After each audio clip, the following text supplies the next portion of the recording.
പ്രിയമുള്ള കർഷക സുഹൃത്തുക്കളെ,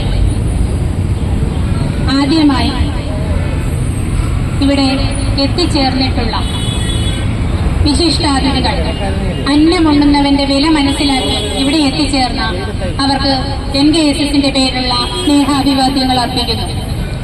അതോടൊപ്പം കേരളത്തിന്റെ വിവിധ ജില്ലകളിൽ നിന്ന് ഇവിടെ എത്തിച്ചേർന്നിട്ടുള്ള പ്രവർത്തകർക്ക് NKSSന്റെയും KSSന്റെയും പേരിലുള്ള അഭിവാദ്യങ്ങൾ അർപ്പിക്കുന്നു. പ്രിയമുള്ളവരെ, ഒരിക്കലും ആരുടെയും ഔദാര്യം ചോദിച്ചുകൊണ്ട് സെക്രട്ടേറിയറ്റിനടിയിൽ എത്തിയവരല്ല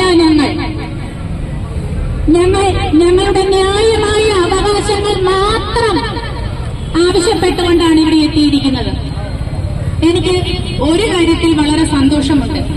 കാരണം ഒരിക്കലും ഞങ്ങൾ ഒന്നിക്കുകയില്ല, നെൽകർഷകർ ഒരിക്കലും അംഗീകരിക്കുകയില്ല എന്ന് വിധി എഴുതിയവർക്ക് മുന്നിൽ ആലപ്പുഴ, പത്തനംതിട്ട, കോട്ടയം, പാലക്കാട്, തൃശൂർ, വയനാട്, മലപ്പുറം തുടങ്ങിയ ജില്ലകളിൽ നിന്നും കർഷക പ്രതിനിധികളെ ഇവിടെ എത്തിച്ച് ബഹുമാന്യനായ ശ്രീ പിണറായി വിജയൻ അവർക്ക് നന്ദി അറിയിക്കുവാൻ അവസരം ലഭിച്ചത്.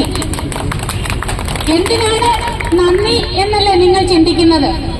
തീർച്ചയായും നമ്മളോടുള്ള കേരള സർക്കാരിന്റെ അവഗണനയാണ് നമ്മളെ ഒന്നിപ്പിച്ചത്.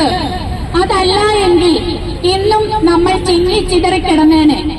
തീർച്ചയായും അതിനുള്ള നന്ദി അർഹിക്കുന്നത് കേരള സർക്കാർ മാത്രമാണ്. നമ്മൾ നമ്മുടെ ന്യായമായ അവകാശങ്ങൾ ഉന്നയിച്ച് 70ഓളം സമരങ്ങൾ നടത്തി. ബഹുമാന്യനായ രമേശ് ചെന്നിത്തല MLA ഇവിടെ ഇരിപ്പുണ്ട്. മുഖ്യമന്ത്രി അടക്കം 140 MLAമാർക്കും ഞങ്ങൾ നിവേദനം നൽകി. ഞങ്ങൾ സമരം മാത്രം ചെയ്യണമെന്ന് ആഗ്രഹിക്കുന്നവരല്ല. ഞങ്ങളുടെ നിലനിൽപ്പിനായി, ഞങ്ങളുടെ വംശം നിലനിൽക്കുവാൻ, ഞങ്ങളുടെ ജീവിതം മുന്നോട്ട് കൊണ്ടുപോകുവാൻ വേണ്ടി മാത്രമുള്ള സമരമാണിത്.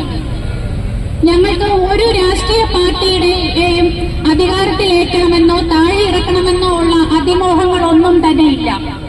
NKSS ഒരിക്കലും ഒരു രാഷ്ട്രീയ പാർട്ടിയോ ഏതെങ്കിലും ഒരു രാഷ്ട്രീയ പാർട്ടിയുടെ പോഷക സംഘടനയോ അല്ല. അതാദ്യമേ തന്നെ പറയുകയാണ്. ഞങ്ങൾ 9 ദിവസം ആലപ്പുഴ കളക്ടറേറ്റിന് മുന്നിൽ നിരാഹാര സമരം അനുഷ്ഠിച്ചിരുന്നു. കേരളത്തിന്റെ വിവിധ ഭാഗങ്ങളിൽ നിന്നുള്ള രാഷ്ട്രീയ സാമുദായിക സംഘടനാ നേതാക്കൾ അവിടെ എത്തുകയുണ്ടായി. അവസാനം 8ാം ദിവസം ബഹുമാന്യനായ സിവിൽ സപ്ലൈസ് മന്ത്രിയുടെ നേതൃത്വത്തിൽ കൃഷി മന്ത്രിയും കുട്ടനാട് MLA തോമസ് കെ തോമസും ജില്ലാ കളക്ടറുടെ സാന്നിധ്യത്തിൽ വെച്ച് നിരാഹാരം അവസാനിപ്പിക്കണമെന്നാവശ്യപ്പെട്ടുകൊണ്ട് ചർച്ച ചെയ്യുകയുണ്ടായി. ആ ചർച്ചയിൽ തീർച്ചയായും സിവിൽ സപ്ലൈസ് മന്ത്രി പറഞ്ഞ കാര്യമാണ്. തീർച്ചയായും ഏറ്റവും അടുത്ത ദിവസം നെൽകർഷകരുമായി ബന്ധപ്പെട്ടിട്ടുള്ള എല്ലാ പ്രശ്നങ്ങൾക്കും ചർച്ച ചെയ്ത് പരിഹാരം ഉണ്ടാക്കാമെന്നും നെല്ല് വില അവർക്ക് ഒറ്റയ്ക്ക് വർദ്ധിപ്പിക്കുവാൻ സാധിക്കുകയില്ല. അത് നമുക്ക് വ്യക്തമായിട്ട് അറിയാം. സിവിൽ സപ്ലൈസ് മന്ത്രിയും കൃഷി മന്ത്രിയും തീരുമാനിച്ചാൽ നെല്ല് വില വർദ്ധിപ്പിക്കുകയില്ല എന്ന്. പക്ഷേ കേന്ദ്രം നമുക്ക് കൂട്ടിത്തരുന്ന വില കുറയ്ക്കാൻ എന്ന് വെച്ചാൽ അത് തരില്ല എന്ന് സിവിൽ സപ്ലൈസ് മന്ത്രിക്ക് ആരോടും ചോദിക്കേണ്ടതായ ആവശ്യമില്ല.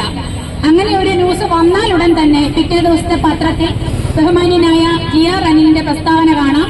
നെൽവില കൂട്ടിത്തരില്ല. അതിന് അദ്ദേഹത്തിന് ആരോടും അന്വേഷിക്കേണ്ടതായിട്ടില്ല. അത് പൊയ്ക്കോട്ടെ, ഞാൻ പറഞ്ഞു വന്നു എന്നേ ഉള്ളൂ. അപ്പോൾ ആ നെൽവില കൂട്ടിത്തരാൻ ഒരു ചർച്ച ബഹുമാന്യനായ മുഖ്യമന്ത്രിയുടെ നേതൃത്വത്തിൽ ഇവിടെ നടത്തിത്തരാമെന്ന് ഉറപ്പ് നൽകിയിട്ട് ബഹുമാന്യനായ GR അനിലും T പ്രസാദും കേരളത്തിലുണ്ടോ എന്ന് എനിക്കറിയില്ല. Shri Thomas K Thomas Kuttanad MLA പല പ്രാവശ്യം അദ്ദേഹം ശരിക്കും പറഞ്ഞാൽ വാക്കിന് വിലയില്ലാത്തവർ ഈ പണി നിർത്തി പോകണമെന്ന് മാത്രമേ എനിക്ക് പറയുള്ളൂ. കാരണം പല പ്രാവശ്യം ഞങ്ങൾ അദ്ദേഹവുമായി ബന്ധപ്പെട്ടു. എനിക്ക് സാധിക്കില്ല എങ്കിൽ സാധിക്കില്ല എന്ന് പറയണം. നാളെ അടുത്ത ദിവസം അദ്ദേഹം പറഞ്ഞ കാര്യങ്ങളാണ് പറയുന്നത്. അദ്ദേഹം ഉച്ചവരെ കാത്തു നിന്നിട്ട് മുഖ്യമന്ത്രിയെ ഉച്ച കഴിഞ്ഞാണ് കാണാൻ പറ്റിയത്. നിങ്ങളൊന്ന് ആലോചിച്ചു നോക്കൂ. കേരളം ഭരിക്കുന്ന മുഖ്യമന്ത്രിക്ക് ഒരു MLA മുഖ്യമന്ത്രിയെ കാണണമെങ്കിൽ ഉച്ച കഴിഞ്ഞ് വരെ നോക്കിയിരിക്കണമെങ്കിൽ സാധാരണക്കാരായ നമ്മളുടെ അവസ്ഥ, അദ്ദേഹം നമ്മളെ കാണാൻ തയ്യാറാവുമോ? ഒരിക്കലുമില്ല. അപ്പോൾ ഇങ്ങനെ ഈ ഭരണം മുന്നോട്ട് പോയാൽ നാളത്തെ കേരളത്തിന്റെ അവസ്ഥ എന്താവും?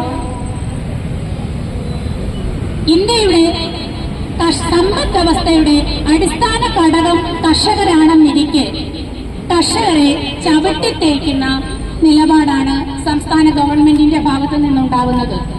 ഒരു കാര്യം വ്യക്തമായി ഞാൻ നിങ്ങളോട് പറയാം, എത്ര ചവിട്ടി അരച്ചാലും ഉയർത്തെഴുന്നേൽക്കാൻ കെൽപ്പുള്ളവരാണ് നെൽകർഷകർ.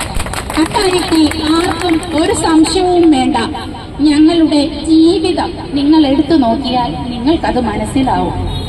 വെയിലത്തും മഴയത്തും രാവെന്നോ പകലെന്നോ ഇല്ലാതെ മഞ്ഞത്ത് വെള്ളത്തിൽ മുങ്ങി തൂമ്പടച്ച് മുന്നോട്ട് പോകുന്നവരാണ് ഞങ്ങൾ. അതുകൊണ്ട് തന്നെ ഞങ്ങളെ ഒരു കാരണവശാലും തള്ളിക്കളഞ്ഞുകൊണ്ട് സംസ്ഥാന ഗവൺമെന്റിനു മുന്നോട്ട് പോകുവാനാവില്ല എന്ന് വരും കാലങ്ങൾ നിങ്ങൾക്ക് തെളിയിച്ചു തരുന്നതായിരിക്കും. തീർച്ചയായും ഞാൻ കൂടുതലൊന്നും തന്നെ പറയുന്നില്ല. നമ്മുടെ ഉദ്ഘാടകനടക്കം ഒരുപാട് പേർ ഇവിടെ ഇരിപ്പുണ്ട്. ബഡ്ജറ്റിന് ശേഷം നെൽകർഷക സംരക്ഷണ സമിതിയുടെ നേതൃത്വത്തിൽ ഒരു വാഹന പ്രചരണ ജാഥ ഞങ്ങൾ നടത്തുന്നതായിരിക്കും. അതിൽ കേന്ദ്ര സർക്കാരും സംസ്ഥാന സർക്കാരും ഞങ്ങൾ കർഷകരോട് ചെയ്യുന്ന അനുകൂല നിലപാടും പ്രതികൂല നിലപാടും എന്താണെങ്കിലും എല്ലാവർക്കും വിശദീകരിച്ച് ഞങ്ങൾ മുന്നോട്ട് പോകുന്നതുമായിരിക്കും. എല്ലാ ആഴ്ചയിലും ഞങ്ങൾ നടത്തിവരുന്ന വാർത്താത്തുകളിൽ ഞങ്ങൾ ചെയ്തുകൊണ്ടിരിക്കുന്ന കാര്യം ഇച്ചിരി വിപുലമായി ഞങ്ങൾ നടത്തുന്നു എന്ന് മാത്രമേ ഉള്ളൂ. അതുകൊണ്ട് തന്നെ നല്ലവരായ അന്നമുണ്ണുന്ന ഓരോരുത്തരുടെയും സഹകരണം ഞങ്ങൾ നെൽകർഷകരുടെ മേൽ ഉണ്ടാവണമെന്ന് അഭ്യർത്ഥിച്ചുകൊണ്ട് നിർത്തുന്നു. നന്ദി, നമസ്കാരം.